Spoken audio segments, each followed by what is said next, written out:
Netherlands की संसद में पुतिन के लिए जेलेंस्की ने कुछ ऐसा कह दिया जिससे ट्रंप का पीस प्लान पटरी से उतर सकता है। पुतिन को बुरा भला कहने के साथ ही जेलेंस्की ने डोनबास का इलाका रूस को सौंपने से साफ इनकार कर दिया और उसके फौरन बाद पुतिन ने 3 बटालियन और 400 गाड़ियों का काफिला पूर्वी यूक्रेन की तरफ रवाना कर दिया। रूसी टैंक और तोपखाने बहुत तेजी से यूक्रेन की तरफ बढ़ रहे हैं।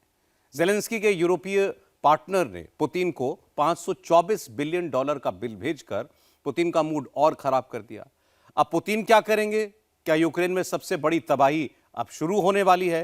पूरी डिटेल के साथ ये रिपोर्ट देखिए।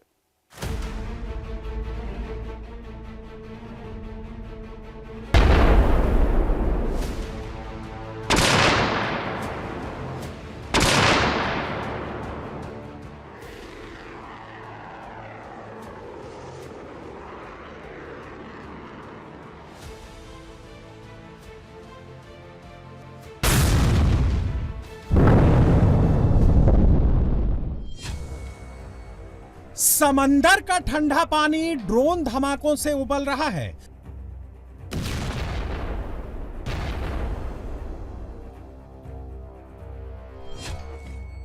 पुतिन पानी में आग लगा रहे हैं।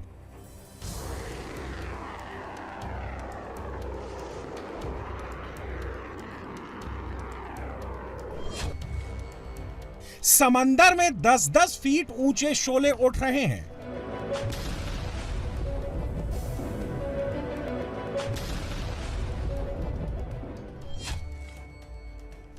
पुतिन के फायर से ब्लैक सी में धमाके ही धमाके हो रहे हैं।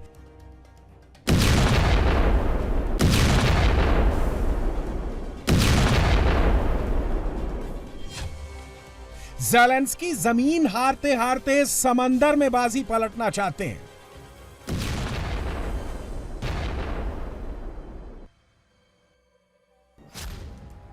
यह पुतिन का पनडुब्बी बेड़ा है, ब्लैक सी में तैनात है। किसी की मजाल जो इस बेड़े को छेड़ने की हिम्मत करे। अब इस बेड़े पर बड़ा हमला हुआ है। ब्लैक सी के ठंडे पानी में बहुत बड़ा धमाका हुआ है।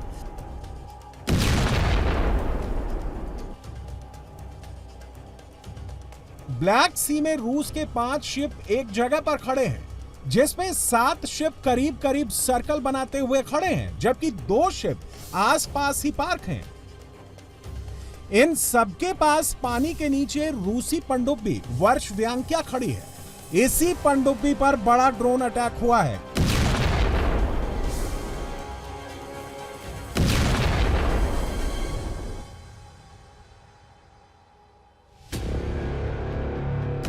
यूक्रेन का दावा है कि ड्रोन हमला बहुत ही पिन पॉइंट था। सीधे रूस की पनडुब्बी पर धमाका हुआ। रूस की पनडुब्बी और उसके आसपास चलने वाला बेड़ा ब्लैक सी में नोवरोसियस्क पोर्ट पर खड़ा था जब हमला किया गया। ब्लैक सी में नोवरोसियस्क पोर्ट रूस का सबसे बड़ा पोर्ट है, जो क्रास्नोडार प्रांत में स्थित है। यूक्रेन का दावा है कि ड्रोन हमले से पुतिन की पनडुब्बी को भारी नुकसान पहुंचा है। ज़ेलेंस्की ने पुतिन की पनडुब्बी को तबाह करने के लिए अंडर वाटर ड्रोन का इस्तेमाल किया, जिसे सब सी बेबी के नाम से भी जाना जाता है। सब सी बेबी ड्रोन यूक्रेन का समंदर में चलने वाला कामिकाज़े ड्रोन है।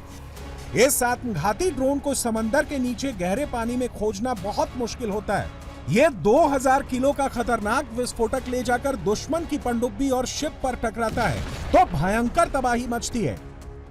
इसकी लंबाई 6 मीटर और चौड़ाई 2 मीटर है। यह 1500 किलोमीटर दूर जाकर टारगेट पर हमला कर सकता है। इसकी स्पीड 90 किलोमीटर प्रति घंटे है।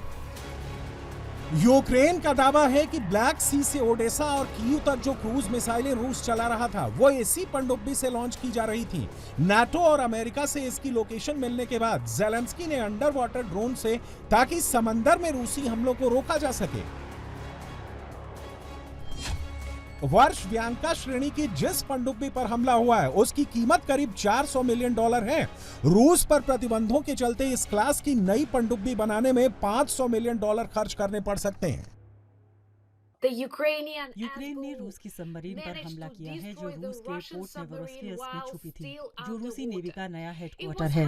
यूक्रेन ने अंडर वाटर ड्रोन से इसे खोजा और उसे तबाह कर दिया। इस हमले से क्रेमलिन को 400 से 500 मिलियन डॉलर का झटका लगा है। सबसे बड़ी बात यह है कि इसमें 4 कैलिबर मिसाइल लॉन्चर थे जो यूक्रेन पर अटैक के लिए इस्तेमाल हो रहे थे। रूसी पनडुब्बी पर हमला कर हमने फिर से रूसी आर्मी और क्रेमलिन की कमजोरी को एक्सपोज कर दिया है। मुझे आज ही पता चला है कि अब हमारे सबसी बेबी समुद्री ड्रोन हैं जो ब्लैक सी और कैस्पियन सागर में टारगेट को तबाह कर सकते हैं। रूस का दावा है कि ब्लैक सी में उनकी पनडुब्बी पर यूक्रेन का ड्रोन अटैक फेल हो गया। ना ही सबमरीन को कोई नुकसान हुआ और ना ही किसी शिप को नुकसान पहुंचा। रूसी पनडुब्बी पर हमले का अटेम्प्ट करने के बाद पुतिन का खून खौल रहा है। अब यूक्रेन की नाव पर रूस आग बरसा रहा है। ब्लैक सी में रूसी ड्रोन ज़ेलेंस्की की शिप और नौकाओं को दौड़ा कर मार रहे हैं। समंदर में यूक्रेन का एक एक ड्रोन और एक एक बोट पुतिन के टारगेट पर है। वो भागने और छुपने की कोशिश कर रहे हैं, मगर पुतिन मौका नहीं दे रहे हैं। बदले की आग में झुलस रहे पुतिन ने समंदर में तबाही मचा दी है।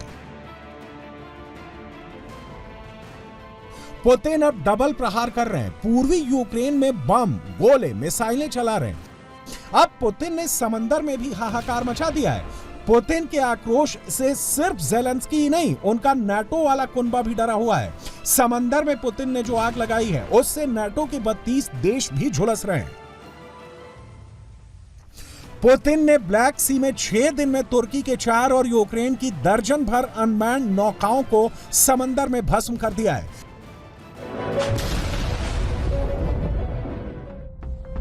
यह तुर्की का शिप वीवा है, जिसे रूस ने ऐसा मारा है कि ब्लैक सी में इसके टुकड़े टुकड़े तैर रहे हैं। नाटो देशों का दावा है कि एर्दोगन ने सूरजमुखी का तेल यूक्रेन भेजा था।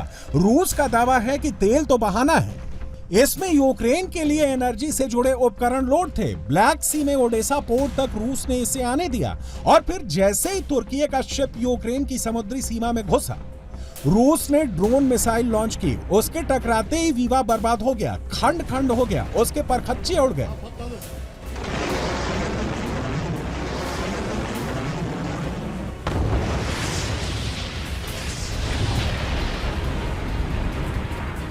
उससे एक दिन पहले रूस ने यूक्रेन के चोर्नोमोर्स्क पोर्ट पर हमला कर तुर्की के शिप सेंक टी को फूंक दिया था। सेंक टी में यूक्रेन के लिए नाटो देशों ने जनरेटर भेजे थे। समंदर की इस लड़ाई में रूस जिन ड्रोन से नाटो देशों के शिप उड़ा रहा है उसमें चीन में बने टर्बो इंजन लगे हैं। ड्रोन को ईरान ने बनाया है और सबसे बड़ी तबाही तुर्की और यूक्रेन की हो रही है। ब्लैक सी की जंग में 2 नहीं 36 देश डायरेक्ट इनडायरेक्ट शामिल हैं। समंदर की लड़ाई अभी और भड़केगी क्योंकि ज़ेलेंस्की ने ब्लैक सी में रूसी जहाजों को फिर निशाना बनाया है। रूस की घोस्ट फ्लीट पर हमले कराकर ज़ेलेंस्की ने बहुत बड़ी गलती कर दी है। नाटो देशों के कहने पर ब्लैक सी में ज़ेलेंस्की ने रूसी तेल टैंकरों के खिलाफ नया मोर्चा खोला है। इसमें ज़ेलेंस्की को जर्मनी, फ्रांस, इंग्लैंड और तुर्की मदद कर रहे हैं। ऐसा आरोप रूस लगा रहा है। रूस का आरोप है कि ज़ेलेंस्की को ड्रोन और बारूद नाटो देश भेज रहे हैं। अक्टूबर से मिड दिसंबर के बीच ब्लैक सी और कैस्पियन सागर में यूक्रेन ने करीब 1 दर्जन रूसी ऑयल टैंकरों पर हमले किए हैं।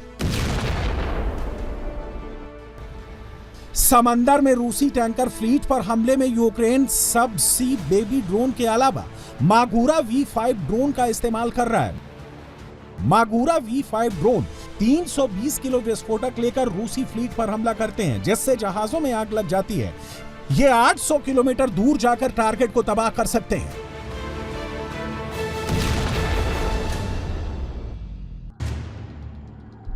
ब्लैक सी में युद्ध अचानक नहीं धक्का, समंदर में आग अचानक नहीं लगी। इसके पीछे बड़ा इंटरनेशनल गेम है। ईयू और अमेरिका के तमाम सैंक्शन पुतिन की तेल से कमाई रोक नहीं पाए, इसलिए अब उस ट्रांजिट रूट पर युद्ध शुरू किया गया है जहां से रूसी टैंकर सबसे ज्यादा तेल सप्लाई करते हैं। काला सागर से रूसी तेल चीन और भारत तक आता है, जो सबसे बड़े खरीदार हैं। ब्लैक सी से रूसी तेल कोरिया और जापान तक जाता है।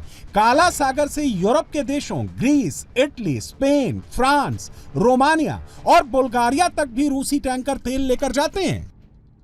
ज़ेलेंस्की और उसके नाटो दोस्तों ने जानबूझकर ब्लैक सी में मोर्चा खोला है ताकि यूरोप और एशिया में कच्चे तेल की सप्लाई चेन ब्रेक कर दी जाए, जिससे पुतिन पर युद्ध रोकने का दबाव बढ़ाया जा सके। काला सागर से तेल लेकर जहाजों के बाहर निकलने के दो रास्ते हैं, बोस्फोरस और डार्डानेल्स जलद मरुमध्य। ये दोनों रास्ते तुर्की से होकर जाते हैं और भूमध्य सागर से रूट को कनेक्ट करते हैं। भूमध्य सागर से फिर दो रास्ते स्वेज नहर और जिब्राल्टर जलद मरुमध्य ऑयल शिप को जाने के लिए खुलते हैं। भूमध्य सागर से आने वाले जहाजों को स्वेज नहर, लाल सागर और हिंद महासागर के रास्ते एशियाई देशों तक कनेक्ट करती है। भूमध्य सागर से आने वाले जहाजों को जिब्राल्टर जलद मरुमध्य उत्तरी अटलांटिक महासागर से कनेक्ट करता है, जो नॉर्थ अमेरिका और नॉर्थ यूरोपीय देशों तक तेल पहुंचाता है। ब्लैक सी में अगर आग लगेगी, मिसाइलें चलेंगी, ड्रोन हमले बढ़ेंगे, तो सबसे ज्यादा नुकसान रूस को होगा। पुतिन ऐसी नौबत आने से पहले ही ज़ेलेंस्की को ठंडा कर देंगे। दिसंबर के आखिरी 2 हफ्ते में या तो ज़ेलेंस्की सरेंडर कर देंगे या पुतिन की शर्तों पर पीस डील पर साइन कर देंगे, या फिर पुतिन यूक्रेन को जलाकर खाक कर देंगे। लुहांस्क पूरी तरह से पुतिन के कब्जे में है। डोनेट्स्क का 90% हिस्सा भी रूसी सेना के कब्जे में है। बचा हुआ 10% हिस्सा भी पुतिन ले लेंगे, इसमें कोई शक नहीं है। बिल्कुल वैसे ही जैसे पोक्रोवस्क और मिर्नोग्राद छीना है। ज़ेलेंस्की ने अगर देर की तो वैसी तबाही ज़पोरिज़िया में हो सकती है जैसा खून खराबा पोक्रोवस्क में हुआ था। ज़पोरिज़िया में विध्वंसक हमले तो पहले से ही चल रहे हैं। अब बमों से एक एक मकान को रूसी सेना जमींदोज कर रही है। रूसी ड्रोन यहां यूक्रेन के एक एक टारगेट को ध्वस्त कर रहे हैं। ज़ेलेंस्की ने जहां भी हथियार जमा किए हैं, वहां पुतिन मिसाइलें बरसा रहे हैं। रूस ने यहां एक और सेटलमेंट वारोक्वा से यूक्रेनी सेना को मारकर भगा दिया है। अब यहां रूस का कब्जा हो चुका है। ज़पोरिज़िया में ज़ेलेंस्की की सेना का हाल देखकर नाटो देशों को भी चक्कर आने लगेंगे। यह ज़पोरिज़िया के होलिया पोल की तस्वीरें हैं, जिसे रूसी आर्मी ने जारी किया है। तस्वीरों में यूक्रेन के 2 दर्जन से ज्यादा सैनिक सरेंडर करने के लिए जाते हुए दिखाई दे रहे हैं। रूसी सेना के घेरे में फंसने के बाद ये सरेंडर करने के लिए मजबूर हो गए। दरअसल अब यूक्रेनी सेना का मनोबल पुतिन ने पूरी तरह से तोड़ दिया है। युद्ध के मैदान में उनके ड्रोन ऑपरेटर भी अब सरेंडर करते जा रहे हैं। ये तस्वीरें देखिए, यूक्रेनी ड्रोन टारगेट खोज रहा है, तभी रूस का कामिकाज़े ड्रोन गोली की रफ्तार से आता है और यूक्रेनी ड्रोन पर टूट पड़ता है। यूक्रेनी ड्रोन के परखच्चे उड़ जाते हैं, उसके टुकड़े आसपास फैल जाते हैं। रूस ने सबसे बड़ा हमला कुपियांस्क में किया है। ये तस्वीरें हमले के दौरान बॉडी कैम पहने रूसी सैनिकों ने बनाई हैं। कुपियांस्क में लगातार आग बरस रही है, घरों में भीषण बम हमले हो रहे हैं। ज़ेलेंस्की की आर्मी बेसमेंट से बाहर निकलने की हिम्मत भी नहीं कर सकती, क्योंकि रूसी लगातार बम और रॉकेट मार रहे हैं। पूरे शहर में खंडहर इमारतें दिखाई दे रही हैं, या तो बम धमाकों से उड़ते शोले। बड़ी बड़ी मल्टी स्टोरी इमारतें रूसी सेना ने तबाह कर दी हैं। जान बचाने के लिए लोग शहर छोड़कर भाग गए हैं। कुपियांस्क अब किसी भूतिया शहर की तरह दिखाई दे रहा है। रूसी सेना के ज़पाट बैटल ग्रुप ने कुपियांस्क में कब्जे का दावा किया है। कुपियांस्क बॉर्डर पर लड़ रही यूक्रेन की फौज के लिए ट्रांसपोर्ट और हथियार सप्लाई का मेन रूट है। अगर ज़ेलेंस्की कुपियांस्क की लड़ाई भी हार गए तो रूसी सेना के लिए इजियम का रास्ता खुल जाएगा, जो डोनबास रीजन में यूक्रेन का आखिरी मोर्चा है। मतलब डोनबास का जो 10% हिस्सा यूक्रेन के पास है, वो भी ज़ेलेंस्की नहीं बचा पाएंगे। इसीलिए ट्रंप बार बार कह रहे हैं कि ज़ेलेंस्की के पास कार्ड नहीं है। ट्रंप को रूसी आर्मी की ताकत पता है। ट्रंप को पता है कि अगर लड़ाई 2026 में पहुंची तो फिर पूरे यूक्रेन को बचाना असंभव हो सकता है। इसीलिए ट्रंप चाहते हैं कि ज़ेलेंस्की समझदारी दिखाएं और डोनबास पुतिन को देकर बचा खुचा यूक्रेन बचा ले। We had a very good conversation 1 hour ago with the European leaders, many of them involving the war with Russia and Ukraine. We had a long discussion, and things are seemingly going well, but we've had a long talk with President Zelensky. Also, I spoke with the heads of Germany, Italy, NATO, Finland, France, United Kingdom, Poland, Norway, Denmark, and the Netherlands. We had very long and very good talks. And again, I think things are going along pretty well. 27,000 soldiers were killed last month. Shouldn't happen. Had numerous conversations with President Putin of Russia.